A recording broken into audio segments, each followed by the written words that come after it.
சின்ன மருமகள் அடுத்த வார எபிசோடில் பார்த்தீங்க அப்படின்னா, இந்த மாதிரி வந்து தமிழ் செல்வியை வந்து பணத்துக்காக தானே இந்த மாதிரி பண்ணிட்டு இருக்க, பணத்தை வாங்கிட்டு ஒழுங்காக அன்றைக்கே டிவோர்ஸ் கொடுத்துரு அப்படின்னு சொல்லிட்டு தாமரையோட அம்மா வந்து மிரட்டுவாங்க.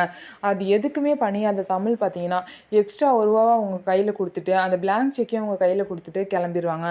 அதுக்கப்புறம் பார்த்தீங்க அப்படின்னா, ராஜாங்கம் வந்து நீ என் பேரை சொல்லி இப்படியெல்லாம் வந்து லட்ச லட்சமாக கடன் வாங்கி வச்சிருக்கான் அப்படின்னு சொல்லிட்டு தமிழோட அப்பா வந்து திட்டிட்டு இருப்பாங்க. அவனுக்குலாம் கொஞ்சம் கூட அறிவு இல்லையா, பொண்ணோட வாழ்க்கையை பற்றி கொஞ்சம் கூட யோசிக்கவே இல்லை, இப்படி ஒரு அப்பாவா இருக்கான். நம்ம வந்து தராதரம் பார்க்காம இவன் கூடலாம் சம்மந்தம் வச்சுக்கிட்டு சரி நம்ம சம்மந்தி ஆச்சுன்னு சொல்லிட்டு அவனுக்கு அரசியல்ல வந்து இடம்லாம் வேலை பார்க்க வாங்கி கொடுத்தான், அவன் இந்த மாதிரி மோசமாக நடந்திருக்கான்னு சொல்லி திட்டிகிட்டு இருப்பாங்க. இன்னொரு சைடு வந்து கோர்ட்டில் வந்து 6 மாதம் தமிழும் இந்த மாதிரி சேதுபதியும் சேர்ந்து வாழணும் அப்படின்னு சொல்லிட்டு உத்தரவு போட்டனால தமிழ்ச்செல்வி வீட்டில் தமிழை வந்து சேதுபதி வீட்டுக்கு அனுப்புறதுக்காக ரெடி பண்ணிட்டு இருப்பாங்க. தமிழ்கிட்ட பார்த்தீங்கன்னா அவங்க அம்மா, நீ இப்போ போகிறதோட இருக்கட்டும் தமிழ்ச்செல்வி, இன்னொரு தடவை நீங்கள் வந்தீங்கன்னா மாப்பிள்ளை கூட தான் வரணும், நல்லா ஞாபகம் வச்சுக்கோ, இந்த 6 மாதம் தான் உனக்கு டைம், அதுக்குள்ளே அவர் மனசை புரிய வச்சு அவர் மனசை மாற்றி நீ அவர் கூட வாழணும்னு சொல்லிட்டு தமிழ்ச்செல்வி வீட்டில் சொல்லி அனுப்புகிறாங்க.